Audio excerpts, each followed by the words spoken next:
Hello everyone, welcome to our channel. मेरे दोस्तों, आज हम फिर से देखेंगे ईबीएस का प्रैक्टिस सेट और इसके पहले भी ईबीएस का प्रैक्टिस सेट करवा चुकी हूँ। अगर आप लोग नहीं देखे हैं तो डिस्क्रिप्शन में लिंक दे दूँगी, आप लोग देख लीजिएगा। आइए देखते हैं पहला प्रश्न। समर को प्रोजेक्ट के लिए खाद्य सामग्री को चुनना था जो पौधों से ना लिया गया होगा, वह चुनेगा। तो प्रश्न यही कह रहा है कि जो समर है उन्हें प्रोजेक्ट मिला है और उसमें उन्हें खाद्य सामग्री को चुनना है जो कि पौधों से नहीं लिया गया हो, वह क्या चुनेंगे। ऑप्शन ए है शहद, कटहल, मांस। बी है दूध, अंडे, भुट्टा। सी है सरसों, मछली एवं मांस। डी है दूध, शहद एवं अंडे। तो इसका सही उत्तर हो जाएगा ऑप्शन डी, दूध, शहद एवं अंडे समर जो है वो चुनेंगे, क्योंकि दूध, शहद और अंडा ये पेड़ पौधों से नहीं बना हुआ है। शहद जो है ये पेड़ पौधों से नहीं बना है, परंतु कटहल ये एक पेड़ है, इसीलिए ऑप्शन ए गलत हो जाएगा। दूध, अंडे और भुट्टा, भुट्टा भी एक पौधा है, इसीलिए ऑप्शन बी गलत हो जाएगा। सरसों, मछली एवं मांस, तो सरसों एक पौधा है, इसीलिए ऑप्शन सी भी गलत हो जाएगा। इसका सही उत्तर होगा ऑप्शन डी। नेक्स्ट प्रश्न है, शबाना अपने पिताजी को यातायात के लिए खनिज तेल आधारित ईंधनों की बचत के लिए सुझाव देती हैं और उनके पिताजी खुशी खुशी इसकी स्वीकृति देते हैं। वह निम्न में से किन साधनों को जानने के लिए प्राथमिकता देंगे। ऑप्शन ए है कार एवं मेट्रो रेल। बी है बस एवं मेट्रो रेल। सी है मोटरसाइकिल एवं मेट्रो रेल। डी है साइकिल एवं मेट्रो रेल। तो इसका सही उत्तर हो जाएगा ऑप्शन डी, साइकिल एवं मेट्रो रेल, क्योंकि प्रश्न यही कह रहा है कि शबाना अपने पिताजी को यातायात के साधनों के लिए ऐसे सुझाव देती हैं जो खनिज तेल की बचत करें। ऑप्शन ए में है कार एवं मेट्रो रेल।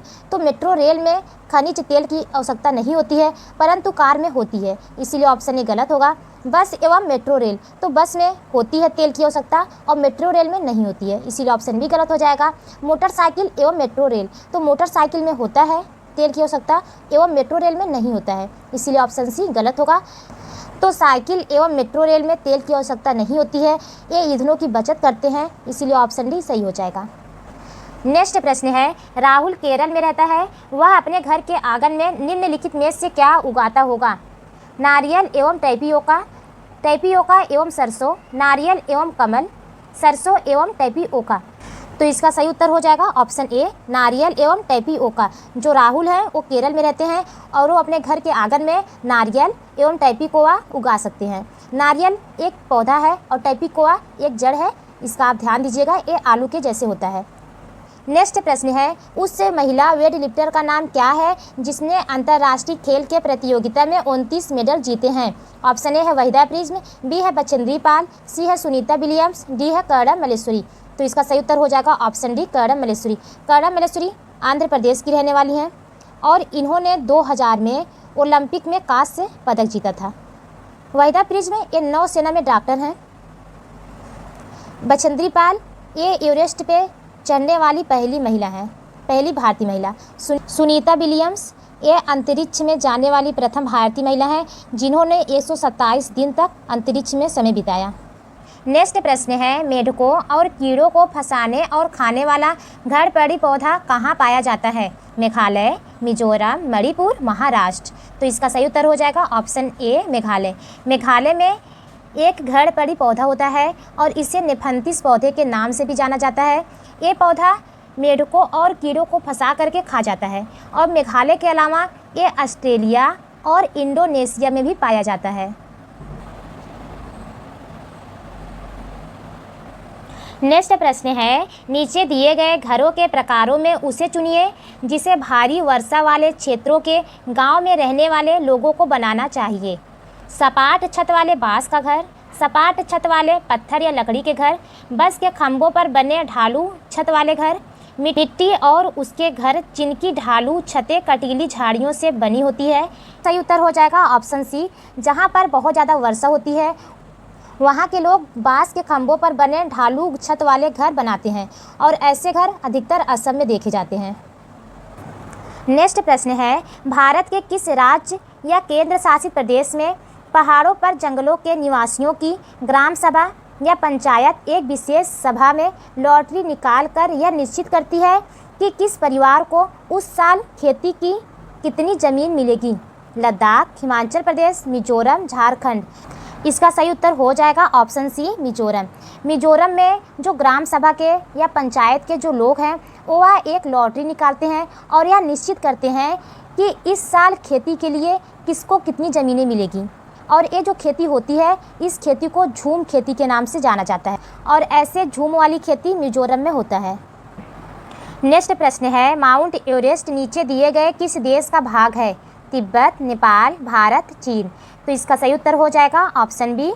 माउंट एवरेस्ट का जो भाग है वो नेपाल देश का है और नेपाल में माउंट एवरेस्ट को सागर माथा के नाम से जाना जाता है। वर्तमान में माउंट एवरेस्ट की जो ऊंचाई है वो 8,848 मीटर है। नेक्स्ट प्रश्न है, सलात के बारे में नीचे दिए गए कथनों में से सही कथन है? सलात लगभग 40 वर्ष जीते हैं और अपने जीवन काल में 50 वृक्षों पर घूमने की तकलीफ उठाते हैं। सलात 10 वर्ष जीते हैं और अपने जीवन काल में 40 वृक्षों पर घूमने की तकलीफ उठाते हैं। सलात 40 वर्ष तक जीते हैं और अपने जीवन काल में 8 वृक्षों पर घूमने की तकलीफ उठाते हैं। तो इसका सही उत्तर हो जाएगा ऑप्शन डी। जो सलात हैं वो लगभग 40 वर्ष तक जीते हैं और अपने पूरे जीवन काल में 8 वृक्षों पर ही वो घूमते फिरते रहते हैं। और सलात पेड़ों पर उल्टे लटक कर प्रतिदिन 17 घंटे सोते हैं। इस चीज़ का आप ध्यान दीजिएगा और ये क्वेश्चन बार बार एग्जाम में रिपीट होता रहता है। नेक्स्ट प्रश्न है, बिहार राज्य लोगों के लिए मधुमक्खी पालन की प्रक्रिया शुरू करने का सर्वोत्तम समय कौन सा होता है? अक्टूबर से दिसंबर, अप्रैल से सितंबर, मार्च से जून, जनवरी से मार्च। तो इसका सही उत्तर हो जाएगा ऑप्शन ए। बिहार राज्य लोगों के लिए जो मधुमक्खी पालन की प्रक्रिया है उसका जो समय है अक्टूबर से दिसंबर का। नेक्स्ट प्रश्न है, तरुण भारत संघ की एक ऐसी संस्था है जो जल के संरक्षण के लिए कार्य करती है। इस संस्था के प्रधान निम्न में से एक हैं। सही विकल्प का चुनाव कीजिए। मेधा पाटकर, सुंदर लाल बहुगुणा, राजेंद्र सिंह, पीसी जोशी। इसका सही उत्तर हो जाएगा ऑप्शन सी राजेंद्र सिंह। राजेंद्र सिंह को जल पुरुष के नाम से भी जाना जाता है और तरुण भारत संघ की जो संस्था है वो जल संरक्षण के लिए कार्य करती है और वर्तमान में राजेंद्र सिंह तरुण भारत संघ के अध्यक्ष हैं और ये राजस्थान के रहने वाले हैं। इस चीज़ का आप ध्यान दीजिएगा मेरे दोस्त। नेक्स्ट प्रश्न है, कई स्थानों पर अम्ल वर्षा जलीय विविधता को प्रभावित कर रही है। अम्ल वर्षा निम्न में से किन प्रमुख रसायनों के कारण होती है? हाइड्रोक्लोरिक अम्ल, सल्फ्यूरिक अम्ल, नाइट्रिक अम्ल, सल्फ्यूरिक अम्ल, एसिटिक अम्ल, सल्फ्यूरिक अम्ल, हाइड्रोक्लोरिक अम्ल, नाइट्रिक अम्ल। का सही उत्तर हो जाएगा ऑप्शन ई। अम्ल वर्षा जलीय विविधता को प्रभावित कर रही है। अम्ल वर्षा नाइट्रिक अम्ल नाइट्रोजन ऑक्साइड NO2 और सल्फ्यूरिक अम्ल सल्फर डाइऑक्साइड SO2 के रसायनों के कारण होती है। नेक्स्ट प्रश्न है, भूमिगत जल के स्तर की क्षीणता का मुख्य कारण क्या है? सही उत्तर का चुनाव कीजिए। ऑप्शन ए है वर्षा का कम होना, बी है वृक्षों का आवरण कम होगा, सी है सिंचाई हेतु ट्यूबवेल तथा हाथों के पंपों का उपयोग होना, डी है नदियों का रुख बदल रहा है तथा बांधे बनाए जा रहे हैं। तो इसका सही उत्तर हो जाएगा ऑप्शन सी। भूमिगत जल स्तर की जो क्षीणता हो रही है उसका जो मुख्य कारण है क्योंकि सिंचाई के लिए लोग ट्यूबवेल का यूज कर रहे हैं और हाथ के पंपों का उपयोग कर रहे हैं। यही मुख्य कारण है जल के क्षीणता का।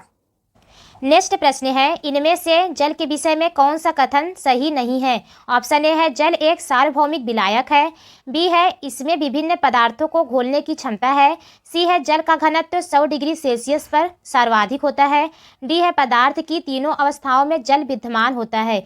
इसका सही उत्तर हो जाएगा ऑप्शन सी, जल का घनत्व 100 डिग्री सेल्सियस पर सर्वाधिक होता है। एक कथन असत्य है, इसीलिए ऑप्शन सी जो है ये सही होगा। जल का घनत्व 4 डिग्री सेल्सियस पर सर्वाधिक होता है, यहाँ पर है 100 डिग्री सेल्सियस पर, इसीलिए ऑप्शन सी जो है सही होगा। जबकि जल एक सार्वभौमिक विलायक है तो ये सही है। इसमें विभिन्न पदार्थों को घोलने की क्षमता होती है, ये भी सही है। पदार्थ के तीनों अवस्थाओं में जल विद्यमान है, ये भी सही है। यहाँ पर है जल के विषय में कौन सा कथन सही नहीं है, तो ऑप्शन सी यही सही है। नेक्स्ट प्रश्न है, रीता अपने नौकरी वाले माता पिता, छोटे भाई बहन, दादा दादी, चाचा चाची, एवं उनके परिवार के साथ रहती है। इस प्रकार की परिवार व्यवस्था को कहते हैं। ऑप्शन ए है मातृवंश परिवार, जिसमें रीता की माता मुखिया है। बी है पितृवंश परिवार, जिसमें रीता के पिता मुखिया हैं। सी है एकल परिवार, जिसमें उसके माता पिता दोनों काम करते हैं। डी है संयुक्त परिवार, जिसमें परिवार के सभी सदस्य एक साथ रहते हैं। क्योंकि यहाँ पर माता पिता हैं, छोटे भाई बहन हैं, दादा और दादी हैं, चाचा और चाची हैं, तो यह एक संयुक्त परिवार है, क्योंकि इस परिवार में सभी सदस्य एक साथ रहते हैं। नेक्स्ट प्रश्न है, कल्पना चावला एक भारतीय मूल की अमेरिका अंतरिक्ष यात्री हैं। उनका निधन अंतरिक्ष यान में किस वर्ष हुआ था? ऑप्शन ए है 2000 में, बी है 1998 में, सी है 2006 में, डी है 2003 में। इसका सही उत्तर हो जाएगा ऑप्शन डी 2003 में। कल्पना चावला जब अंतरिक्ष यान से वापस आ रही थी तो 1 फरवरी 2003 को इनका निधन हो गया था।